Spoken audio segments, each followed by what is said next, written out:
Hello everyone, my name is Bien.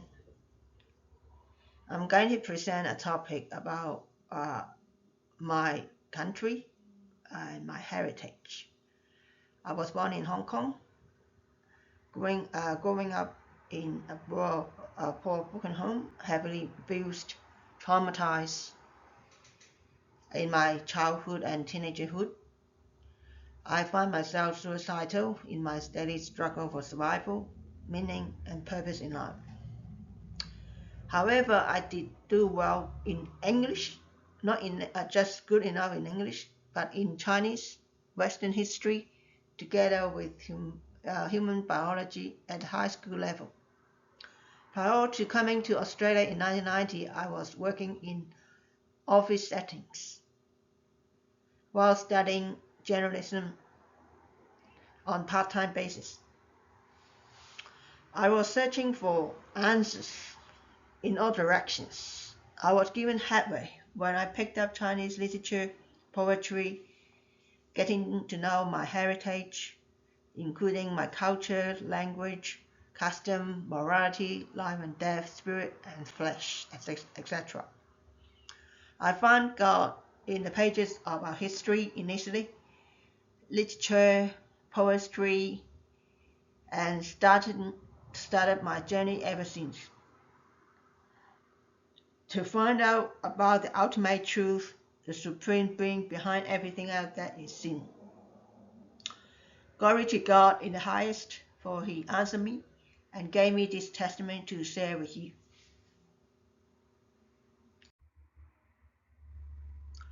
God's footprints in the course of the history of China. The dating system used of the past has now been proven inaccurate, especially after Dead Sea Scroll findings were reviewed in recent times. For example, Dynasty Shah was officially recognized as the first civilization in China. The date was 2207 or 2205 BC. It's questionable because it could not have happened before the Tower of Babel, as indicated here by the Dead Sea Scroll calendar counting, both in biblical year as well as in BC counting. Nevertheless, Yahweh has made himself known to the Chinese in the very early part of the history. That point was crystal clear. The purpose of this presentation is to take you on a tour, running through the highlights of the greatness of Yahweh, the Lord God Almighty, the Lord of hosts. Let's start with some key terminologies as we go through the story down the road here. Firstly, for example, why China is called China today. There were many terms used in the past, as you could see from here. And there were two other terms referring to the same thing also. But not every Chinese or any foreigner can tell the story. Middle Kingdom was first used by Emperor Yao and Emperor Sun, roughly the time that the Egyptians started building the pyramids. And divine land was confirmed its ancient use by the great Chinese historian Sima Qin through his work, The Historical Record, 2nd century. Middle Kingdom literally means China in Chinese. Divine land means ancestors recognized Yahweh who gave them the land and their descendants as their inheritance.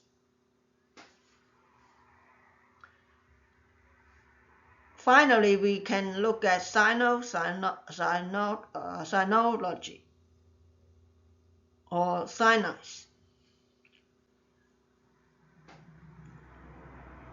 The English translation of the Hebrew Bible in Genesis 10, verse 17, referring to the Chinese.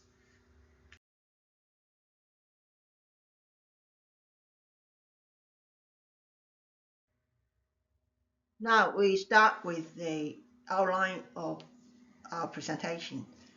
10 points contents listed here. We would like to highlight the Sun Yat-sen's testimony first here as an introduction. In the Republic of China, which was founded in 1912 and then lost the Civil War and relocated to Taiwan today ever since 1949. Sun Yat-sen is revered as the father of the nation for leading the revolution that eventually led to the end of the Great Qing dynasty, the last dynasty before modern China today.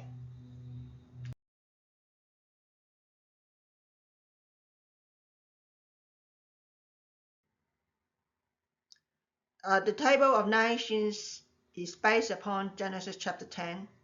It's now visually presented before us, so that we now Noah did have 3 sons, and from these 3 sons came all the other nations listed here. One of which was the Chinese Sinai, through the line of Ham and then Canaan.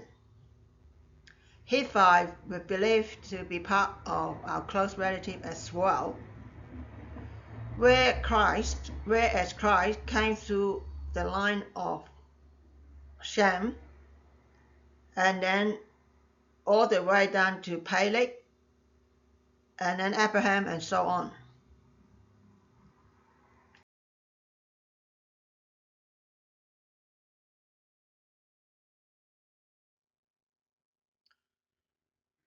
Mind you, there are different types of dating system available out there, but we have updated this slide based upon Dead Sea Scroll revealing biblical counting from day 1. You could see in the middle column, and on the right hand side is counting based upon current system BC and AD. On the far left hand side you can see some key milestone in history. From Adam, the first generation, we counted from day 1, and it believed, according to the Dead Sea Scroll, it could went all the way back to 3925 BC. And then when we look at Noah, the 10th generation, we know that from biblical account he was born in 1056 years, and the flood came when he was 600, and then he died in 2006. And Noah, his wife, and his 3 sons, and the 3 wives of his 3 sons saved, 8 in total. Another milestone is Peleg. The key point here is the period of time listed here, corresponding to the BC. So when we look at Chinese history at the bottom, we got a rough estimated based upon this period of time given us in Peleg, generation. Nothing could be 100% sure because we don't know exactly what year during the Pele's lifetime the Tower of Babel took place exactly, and how long it would take before the Chinese settled in Far East and started their civilization. So we just gave a estimate here, 1800, about 1800 until today, 5950, as you see this year is 5950 if we're counting from day one, equivalent to 2026 AD today. So that means we come up with Chinese history over 4,000 years, still short of what most Chinese claim 5,000 years of history.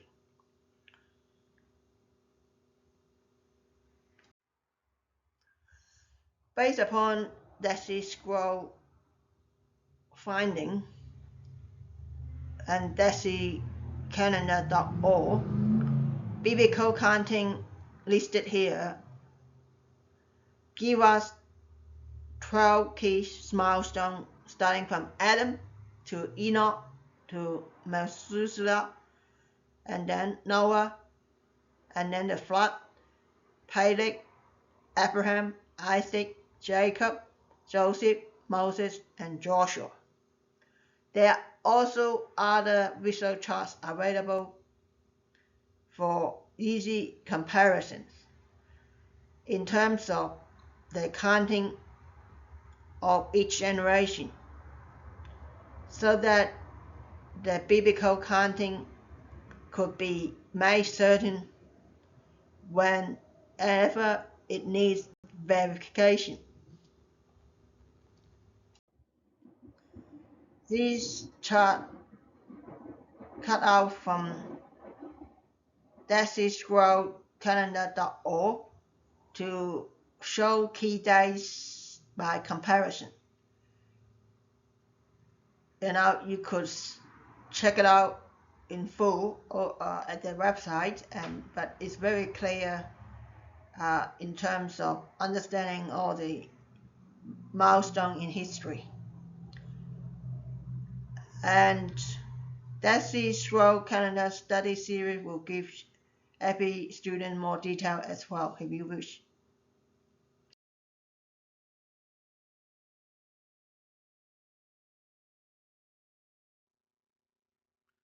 Who are the Chinese people?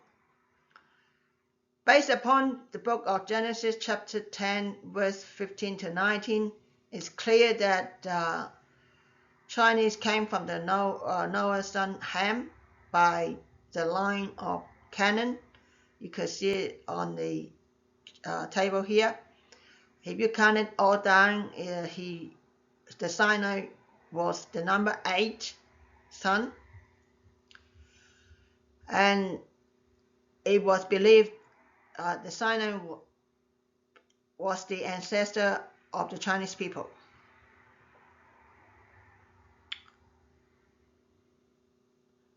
From linguistic or genetic perspective, there are a lot of information out there to prove one way or another, including people group classification, Mongoloid settled in the Far East. The evidence shows that the Chinese are from the line of Ham. We couldn't have time to go through all the nitty-gritty provided here, but if you're interested in the complete information we got, just drop us a line. I will just highlight a few key points here. Firstly, Sinai has many occurrences in variant forms in the Far East. There is one significant feature concerning the likely mode of origin of the Chinese civilization. The place most closely associated by the Chinese themselves with the origin of their civilization is the capital of Shanxi, namely Shangfu, Father Xin. Shangfu appears in Assyrian record as Xinyuo, Today, Shangfu can be loosely translated peace to the western capital of China. Second point, the Chinese have a tradition that the King Fu Hai, or Noah in Chinese, made his appearance on the mountains of Qin, was surrounded by a rainbow after the world had been covered with water, and sacrificed animals to God, corresponding to the Genesis record. Lastly, furthermore, those who came from the Far East to trade were called Sinia or Sin by the Scythian. Another person, Ptolemy, a Greek astronomer, referred to China as the land of Sinim or Sinai. Reference to the Sinim in Isaiah 49, verse 12, notes they came from afar, specifically not from the north and not from the west. Arabs called China Sin Chin, Mahachin, or Machin. The Sinai were spoken of as a people in the remotest parts of Asia.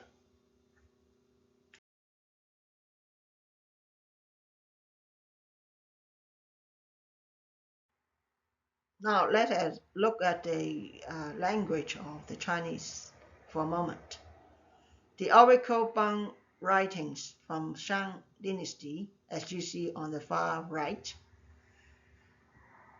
the period was estimated between 1765 all the way down to 1122 BC, is the most ancient known Chinese writing, and therefore carries the most authentic original thoughts and character forms. These oracle-bound characters, incited on bones and tortoise shell plastrons, were used for divination purpose.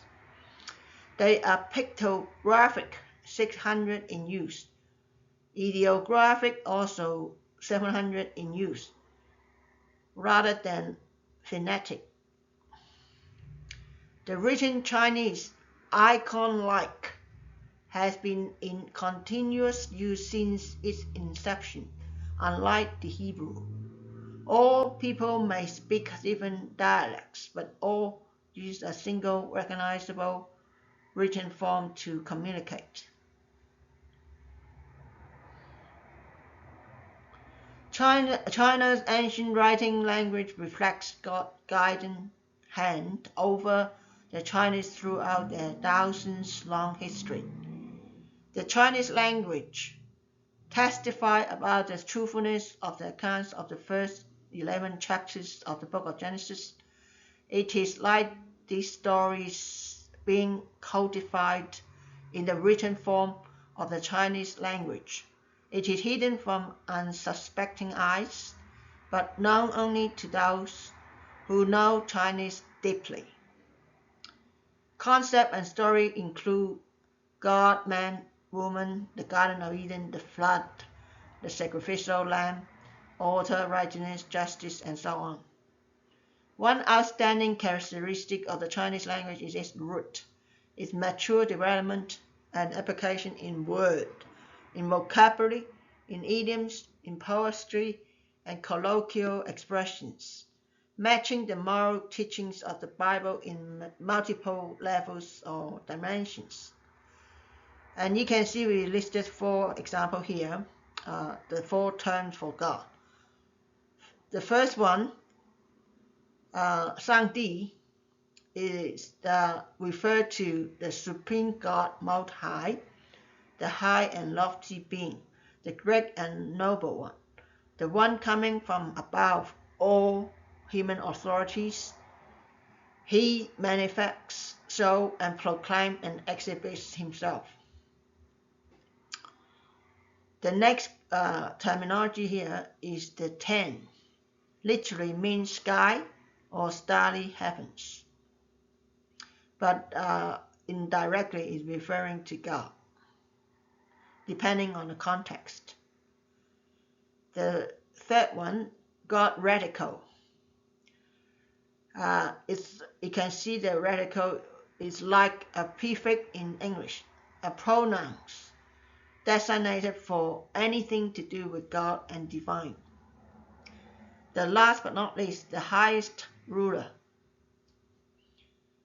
sovereign God most high. From above being the first in order, the head, the beginning, and principle.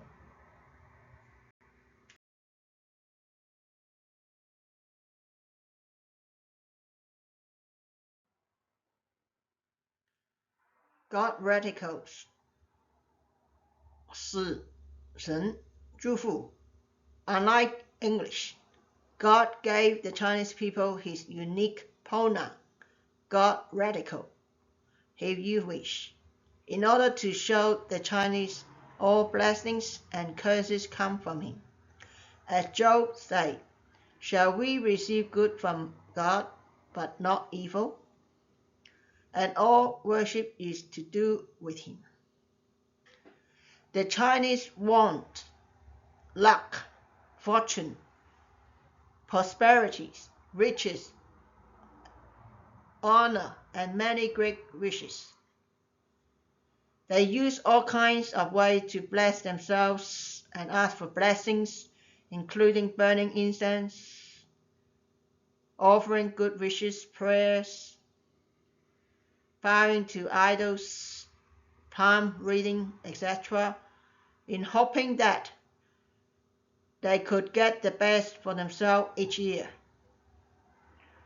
But most of them today have not been able to recognize that source of all blessings come from God, the God Most High alone, which is clearly indicated by the word full or fu. Even the character you see on screen literally means blessings or blessedness, but the character is made up of four parts in one sense, meaning God is with Adam in the Garden of Eden, or it can also be meant that someone worships God by bringing his sacrifice, his drink offerings, according to the Leviticus of the Bible.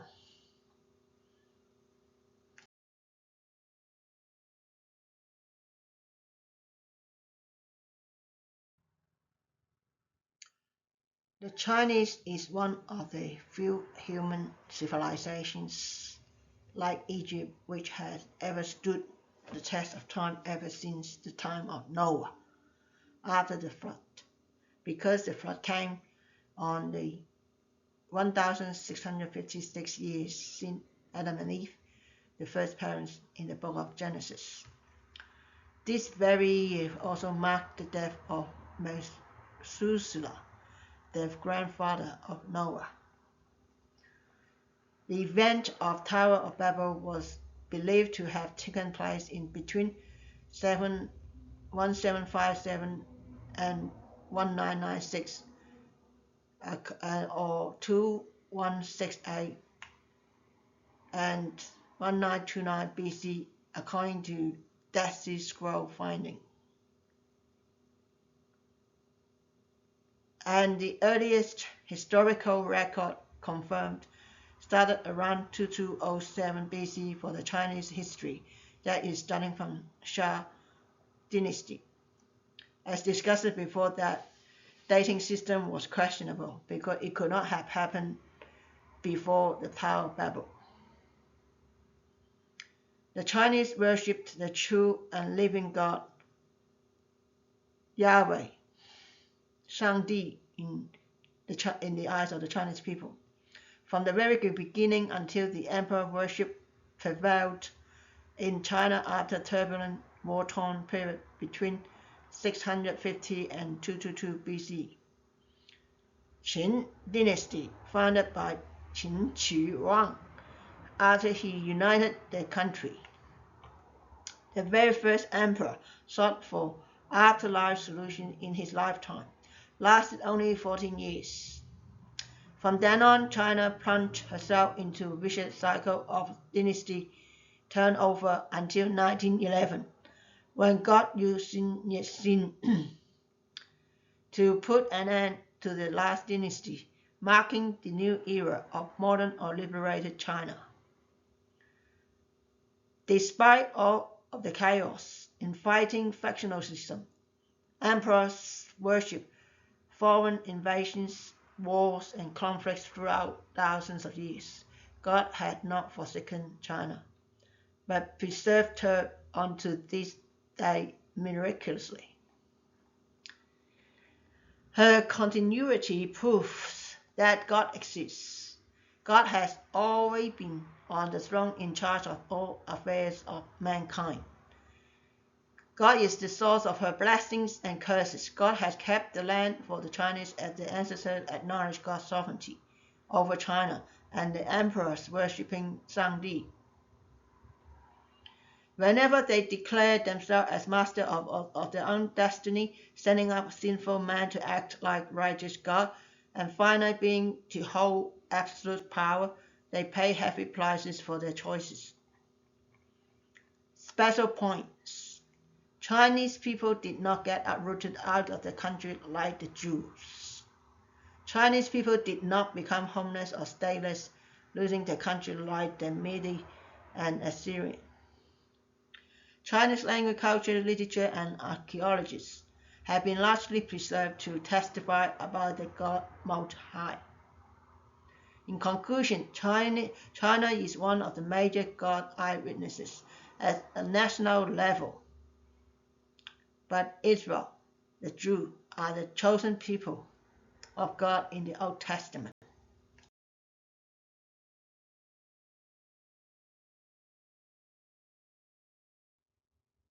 Our forefather testimonies. They knew Yahweh and worshipped him, offering sacrifices to Shangdi. They clearly had a personal relationship with him. They put down their thoughts and moral teachings in ancient Chinese literary classics or writings. Evidence and proof.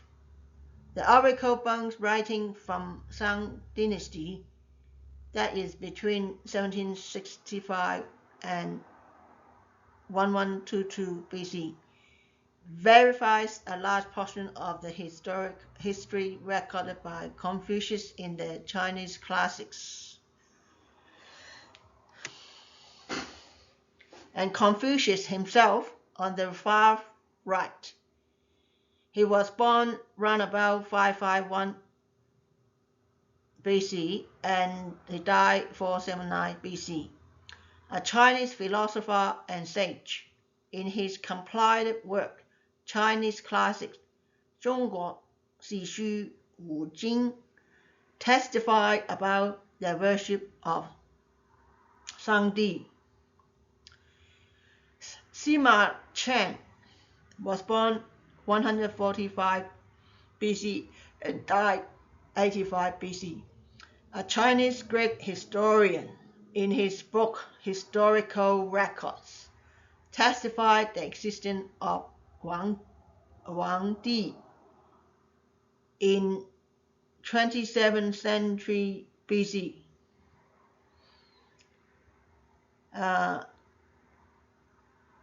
And his link to the Father Sin is still unclear to many of us Chinese today. And the dating record also questionable here, 27th century BC. And then Manchuus was born 372 and died 289 BC. A Chinese philosopher credited with developing Orthodox Confucianism, declared that it is by the preservation of one heart and the nourishment of one's character that a man is able to serve 10, referencing God himself.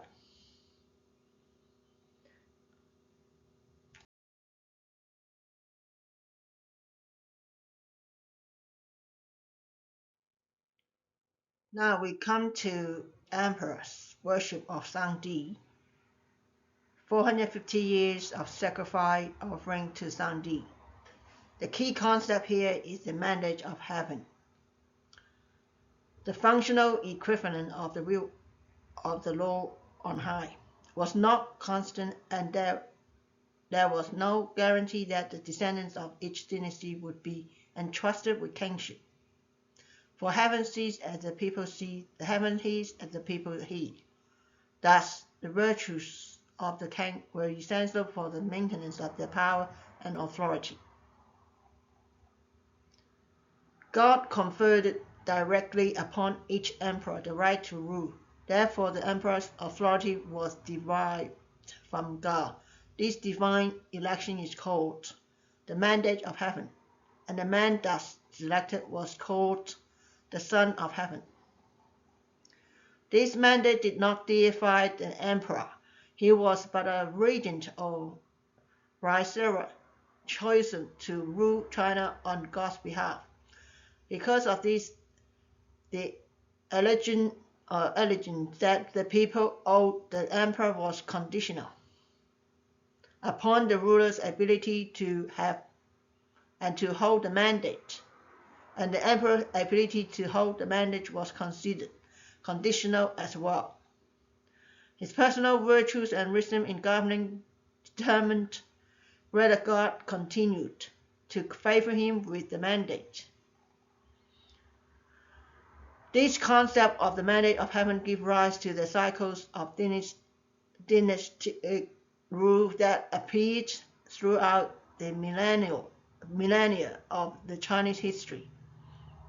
Confucius testified about the mandate of heaven this way: "At 50, I understood the mandate of heaven, meaning it was only after many years of study that he learned how to distinguish right from wrong, the moral truth that had been established by a wise creator God for man.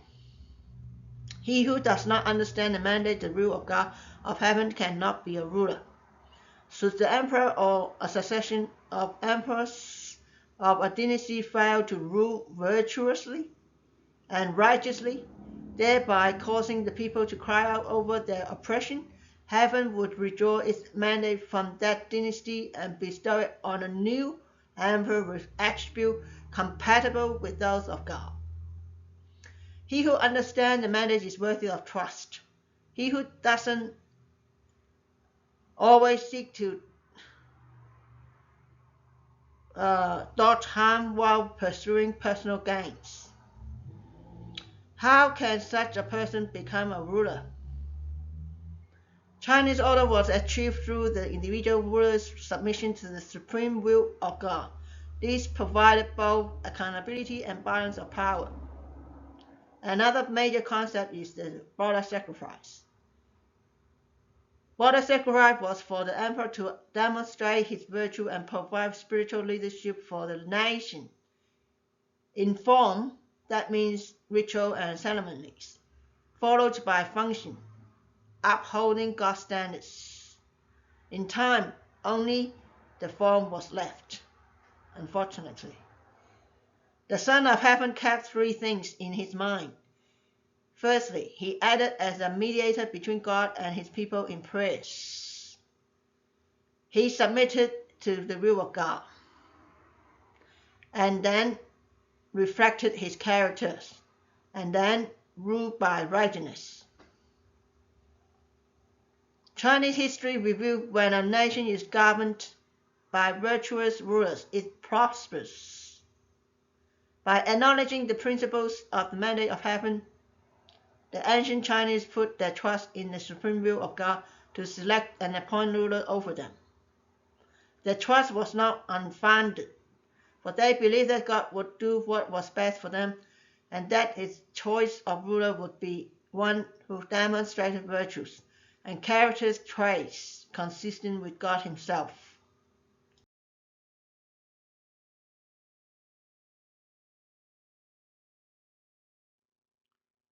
When it comes to spiritism and occults, the Chinese people had known these things since ancient times.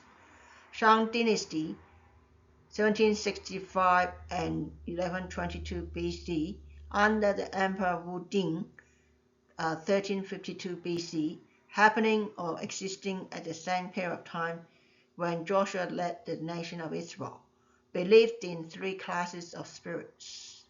Shangdi, the God Most High, was revered by the Shang people as the all-powerful supreme deity. They believed or acknowledged that Shangdi governed the wind, the cloud, thunder, drought, and rain. Shang spirit gods was the second class, ancestors the third class, according to the book The Faith of Our Father, page 79. To the Chinese, there are distinctions between God, demons, or spirits, and the deceased, later being turned into ancestral worship. Religious practices other than Shangdi were brought in to corrupt the worship of Shangdi. Religious practices other than Shangdi had become rampant meanwhile, while God was sending his servant from Europe to come all the way to China to give us the gospel. One of the outstanding examples given here is YHWH. Please read his profile here. He has inspired untold millions of Chinese and still inspires me personally and many generations to come because of his demonstrated humble and wide example in achieving spiritual, moral, and technical excellence, something very few humans since Adam and Eve have ever come close to in their lifetimes. May his example inspire our own productive and fruitful growth and development this year so that we may attain the best outcome out of every aspect of our lives by following the right path of success as YHWH did. And feel free to drop me a line if you would like further detail about his history. And also you're welcome to come along for our Lunar New Year's celebration every year as well. YHWH and Shuganchi. Source: Wikimedia Commons. Christianity first arrived in China in the 7th century with Nestorian missionaries during the Tang Dynasty, though it struggled to gain a lasting foothold. The Jesuit missions of the 16th and 17th centuries marked a more influential period, particularly under figure like YHWH. He successfully gained access to the imperial court by blending Western science with Confucian thought. However, political tension and cultural resistance hindered its expansion. Christianity in China took root after Robert Morrison, a missionary and a sinology, that is someone who studied the history of China, with London Missionary Society, arrived in 1807 and translated the first Chinese Bible in 1819.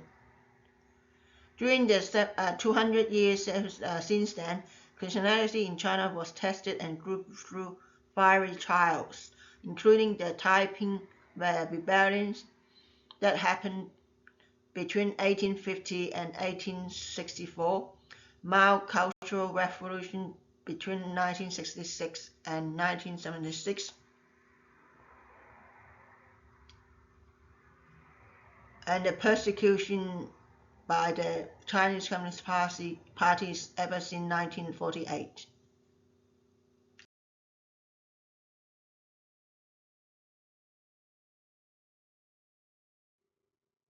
Now we come to Sun Yat-sen, the founding father of modern China, a godly Christian, much respected by most Chinese, used by God to put to an end the last dynasty, Qing, in 1911.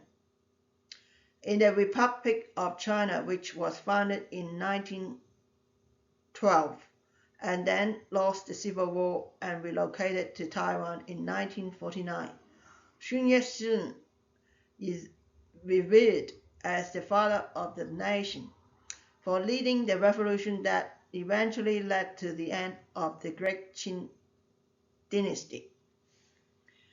Daniel 2:21. It is he who changes the time and the epochs. He removed kings and established kings. Rise and fall of kingdoms or emperors. He gives wisdom to the wise and knowledge to men of understanding. Daniel was highly qualified, even from a human standpoint, to make this observation, because he served the superpowers of the time for 65 years, watching the fortune ebb and flow from the Babylonians to the Medes and then to the Persians.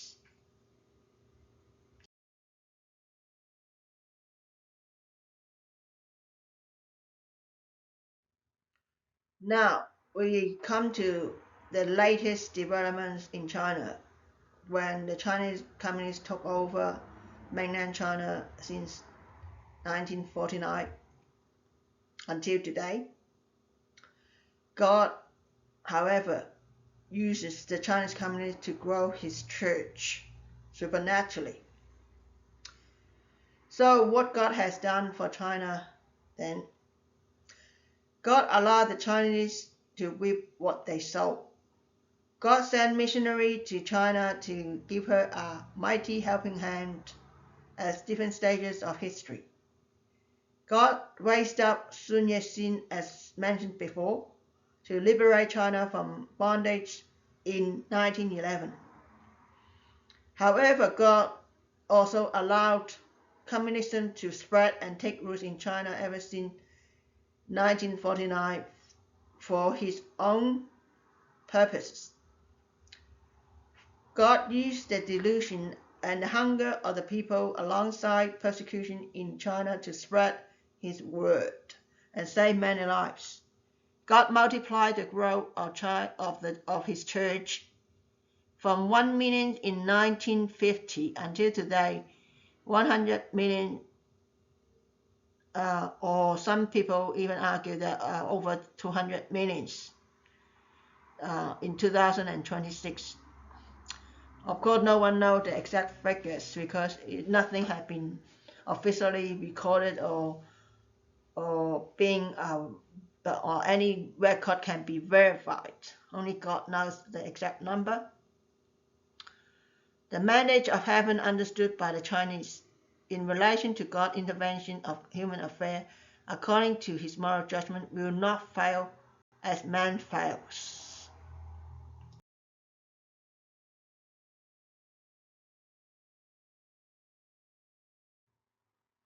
Finally, we come to the last question. What the future holds for China? Currently, we know that they are still under the Chinese Communist rule. But what next?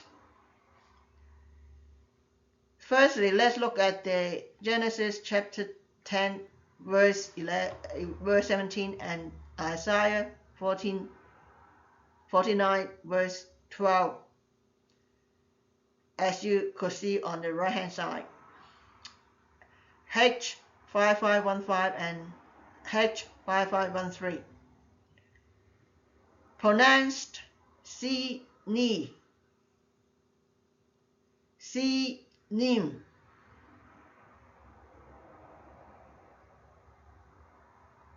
Okay.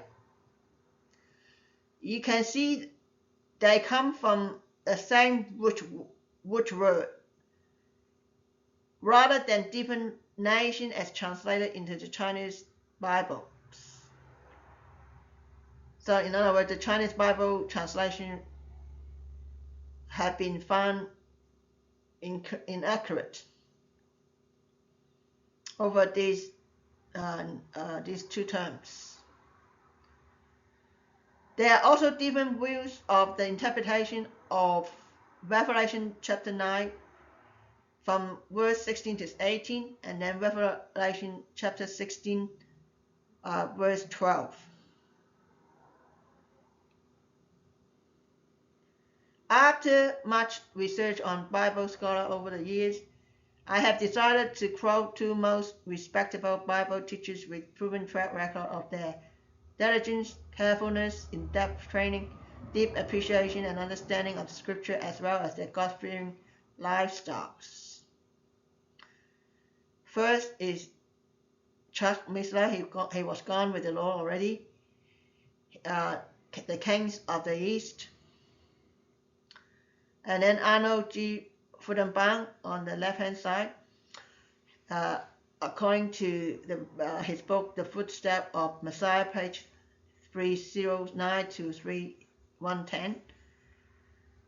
Also, page 244, Daniel chapter 2, verse 40 to 44, and Daniel 7, verse 24, and Revelation 17, verse 12 and 13.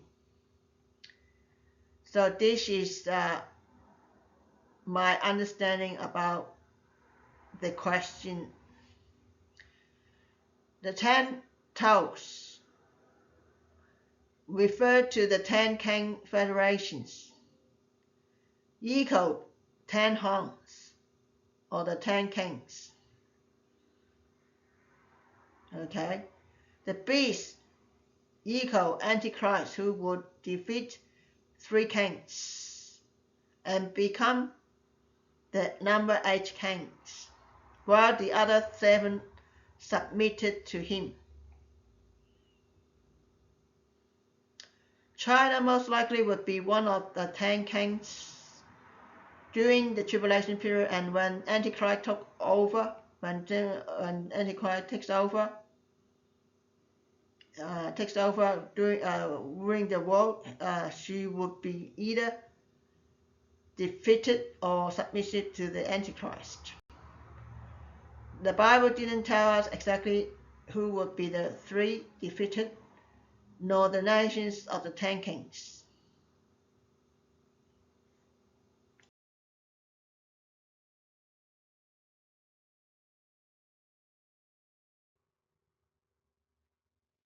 Now we come to the end of the presentation. Thank you for your participation. Here we are. We got some useful links and books available for your own references if you would like to dig deep further from here.